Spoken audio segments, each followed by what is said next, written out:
now to the CEO of Vaccine Network for Disease Control, Chika, Offor, for more on this development. Thank you for joining us on TVC News at 10. How much of a medical breakthrough is a vaccine for malaria, seeing the hundreds of thousands of people that this disease has killed on the continent?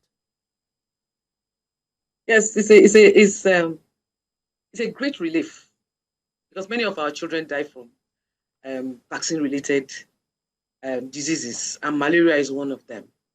And then in the tropics where we are, malaria is one of our killers. And then to the extent that malaria drugs have been abused, anything you have give you malaria medicine. So truthfully, it's a significant breakthrough. It is very significant. It will reduce the mortality rate by a very large number. So kudos to the researchers who have gone this far to be able to get such a vaccine. But let us not also forget that the vaccine does not work alone. You still have to have other preventive measures in conjunction with the vaccine, such as you still have to have your mosquito-protected nets, so that you have 100% coverage, because at the end of it all, the vaccine is a breakthrough.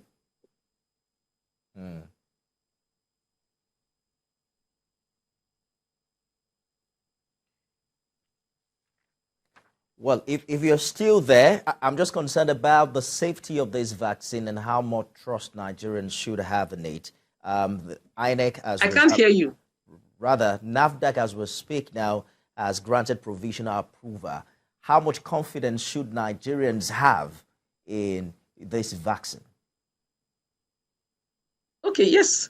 Let's not forget that Nigeria participated in the initial, in the clinical trials before it was approved. That's one. Secondly, Nigeria is not the first country that is going to use the vaccine when we eventually get the vaccine. It has been tested in 3 countries, Kenya, Malawi, and then also in Ghana now. We've not heard anything negative so far.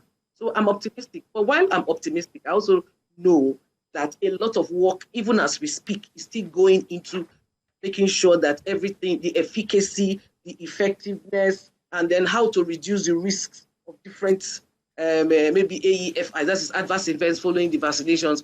All hands are on deck to make sure that this vaccine, does what it's supposed to do, which is reduce the prevalence of deaths caused by malaria, which is the most important thing. But from NAFDAC, we've also already heard that the advantages far outweigh the risks, which is key. Imagine having this kind of malaria vaccine as part of the routine immunization program. Fantastic. What it means eventually is that as a routine, you can have children who are taking their vaccine from 0 to maybe 24 months. Nigeria now, we have 0 to 1 year. But at least this vaccine has 4 doses. That is the 5th month, the 6th month, the 7th month, and the 20th month. So it's like 0 to 24 months program where it will be in the middle. Then so that as they get these vaccines, preventive measures, it's a good thing. Or don't you think so? It's a fantastic thing.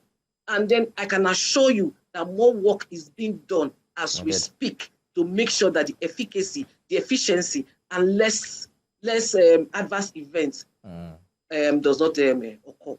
Well, we look forward to the potential relief the R21 vaccine will bring to the malaria burden on the continent. Chika, Offor, I'm afraid that's our time. CEO Vaccine Network for Disease Control. Thank you so much for talking to us on the news tonight.